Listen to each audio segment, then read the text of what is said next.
Здравствуйте, дорогие друзья, и добро пожаловать на канал семьи Балабан. Сегодняшнее видео я начну с показа моей работы. Мне дали подшить вот такую курточку, совсем порвался карман, и нужно сделать из него нормальный вид, и чтобы так еще носить куртку. Я посмотрела, что можно поставить вставочки, даже не такого цвета, как куртка, потому что найти точно такой же сложно. Я нашла темную подкладочную ткань и нарезала полосочки. И планирую здесь, где порвалась, нашить сверху. Здесь не только порвался карман, но также разошлась и молния. Она в хорошем состоянии, просто ее нужно одеть, челночек и затянуть и подшить. Я попробую это сделать. Если получится, то так и будет. Если нет, придется ставить новую молнию. Вот такие полосочки я нашла, сантиметров 5 шириной. Я их сначала сметаю, а потом сверху поставлю строчку.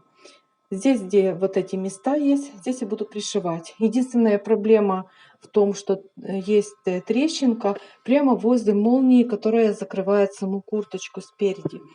Попробую устранить ее или что-то сверху нашить. Или, если не получится, придется полностью менять эту молнию. Ну, посмотрим.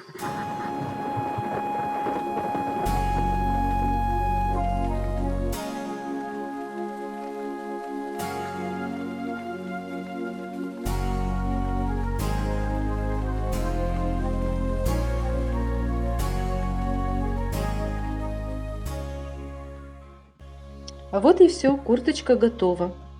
Это мужская куртка, порвался правый карман полностью, и нужно было что-то придумать с этим. Это такая небольшая переделочка. Я взяла полосочки и пришила, получается, внизу. Сверху я сделала просто строчку, соединила эти две ткани, загнула и просто дала строчку. И вот сбоку, где я говорила, была трещинка, поставила тоже полосочку. И чтобы оно было симметрично, сделала на левом то же самое.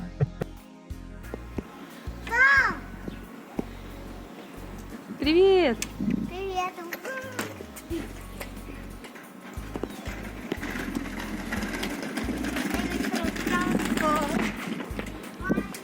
Пошли.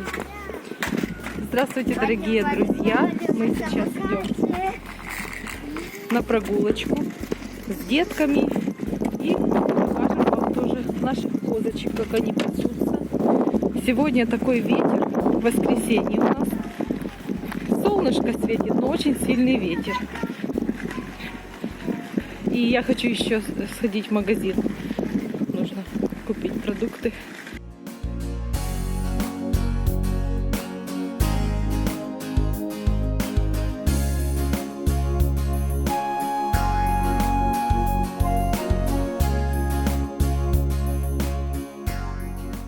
Сюда ниже спускаешься, в центр, ветра нету. А там наверху со всех сторон дует.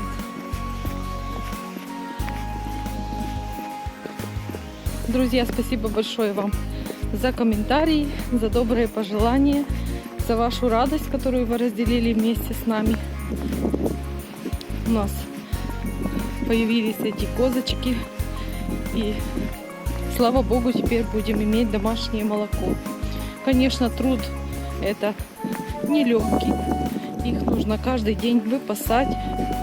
Нужно еще заготавливать сено для них. Но пока мы здесь и живем в селе, то, конечно, стараемся так, чтобы было все домашнее. Работы здесь такой нету. И если куда-то ехать, то это или Белгород-Днестровский, или Одесса. То это далековато, так как у нас есть необходимость. Мы не можем надолго покидать семью, детей. Я лично про себя говорю. То буду стараться дома, что могу делать. Такой хороший поселочек, тихий, спокойный, слава богу. Мы прожили 14 лет в Ворзеле, Киевская область. Там очень много знакомых. И в церкви у нас тоже. Мы скучаем очень. Будет время, возможность, поедем, увидимся. Ну а пока здесь передаем всем приветы. Знаем, что вы смотрите нас. Здесь вот в центре тоже козочек выводит. Прям на лужку их здесь припинает. Проходит речушка такая. И они могут из речки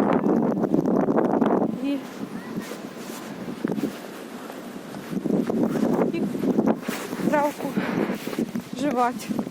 Уже возвращаемся назад. Такой ветер сильный. Ну, все одетые, шапочки одели. Я уже купила, что нужно. Взяла соль, сахар. Это, как всегда, заканчивается в первую очередь. Соль была, но смотрю, что уже закончилась. Взяла брынзу и сметанку. Сметана пол-литровая баночка 60 гривен, а брынза 130 гривен килограмм. Это коровья. Скоро мы начнем уже делать свою. Покупать не будем.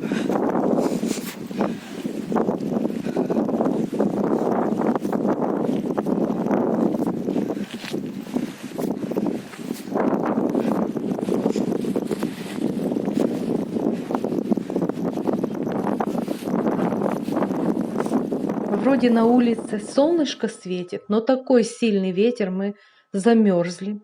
Я быстренько на скорую руку замесила тесто. Здесь одно яйцо и полстакана воды. И сейчас сделаю варенички с творогом. Творог подсаливаем, мы делаем соленые. Назар, он просит, чтобы ему пельменьки отварили, то я уже поставила 2 кастрюльки с водой. И сейчас приготовлю быстренько варенички с творогом и отварю Назару пельменьки.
Назар,